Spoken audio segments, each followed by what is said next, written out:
인구 4,810만 명, 면적 한반도의 약 8.6배. 우리에게 울지마 톤즈로 익숙한 수단 공화국은 아프리카에서 세 번째로 큰 나라입니다.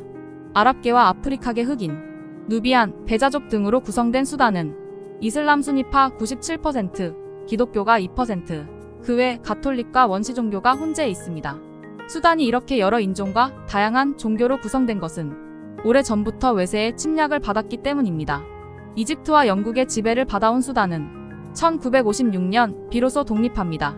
하지만 독립의 기쁨도 잠시 2년 뒤인 1958년 11월 이브라임 아부드가 군사 쿠데타로 정권을 잡으면서 수단의 길고 비극적인 내전의 역사가 시작됩니다. 아부드 이후 수단 대통령 3명 가운데 자팔 누메이리와 오마르 하산 알바시르 등 2명이 쿠데타로 정권을 잡았습니다. 군사 쿠데타 정권의 공통적인 국가 장악 수단은 가혹한 이슬람법을 강제하는 것이었습니다. 특히 기독교계 흑인들이 타깃이었죠. 최악의 군사 독재자 알바시르 역시 강제적인 이슬람법 시행으로 국민들을 억압해 20년 가까이 정권을 이어갑니다. 하지만 2003년 다르푸르 사태가 발발하면서 수단은 다시 걷잡을 수 없는 혼란으로 빠져듭니다. 2003년 2월 26일 북다르푸르 지역의 한 군 초소가 공격당합니다. 초소를 공격한 건 수단의 기독교계 흑인 반군 조직 알바시르 정권의 탄압에 대한 항거이자 다르푸르 사태의 시작이었습니다. 발단은 심각한 가뭄이었습니다. 다르푸르 지역 북부가 사막화되고 이 지역에 있던 아랍계 유목민들이 남하하면서 원주민들과 충돌한 것이지요. 원주민 대부분은 농사 짓는 기독교계 흑인이었습니다. 알바시르는 친정부 계열 아랍계 민병대를 조직해 진압을 청부합니다. 이 민병대가 그 악명 높은 말등에 탄 악마 잔자위드입니다. 잔자위드는 1980년대부터 활동해온 아랍계 유목민들의 약탈 조직으로 학살과 납치 노예 매매를 자행해온 범죄 집단입니다. 이를 기점으로 다르푸르 사태는 인종 종교 간 분쟁 성격까지 더해지면서 폭발적으로 확산됐습니다.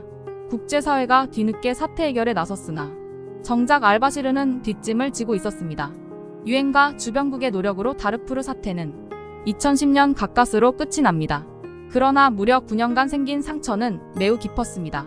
한국국방연구원의 세계분쟁 데이터 베이스 등에 따르면 이 기간 동안 최소 20에서 30만 명이 숨지고 200에서 300만 명 이상의 난민이 발생했습니다. 다르푸르 사태 종료 후에도 알바시르의 독재와 기독교계 흑인들에 대한 소외 정책은 계속됐습니다.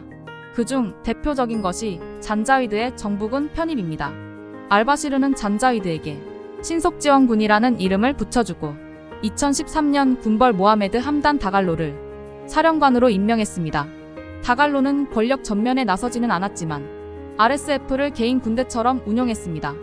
뿐만 아니라 금광이나 목축업 등 돈이 되는 건 뭐든지 손을 댔죠.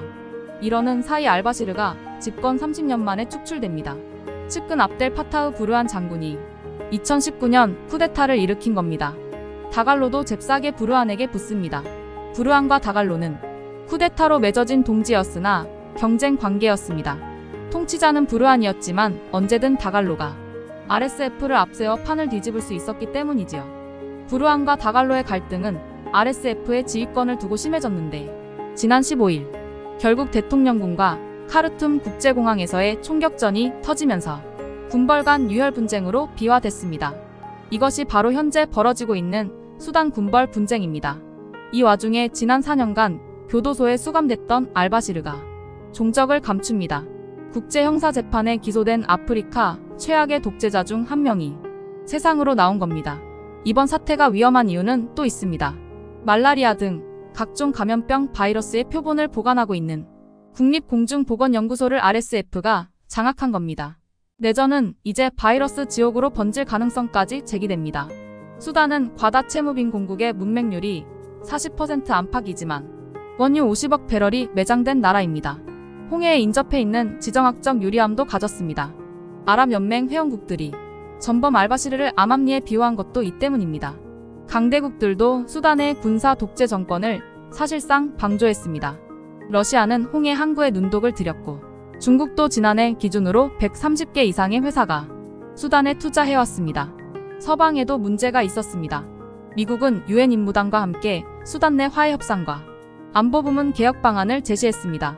이 중 핵심인 안보부문 개혁 방안이 쿠데타 군정 정규군과 RSF의 통합이었는데 부르안과 다갈로 두 세력의 관계를 이해 못한 순진한 정책이었던 거죠. 결국 고통만 당하는 사람들은 죄 없는 수단 국민들. 그러나 수단 내전은 아직까지 돌파구가 보이질 않고 있습니다. 토마토픽이었습니다.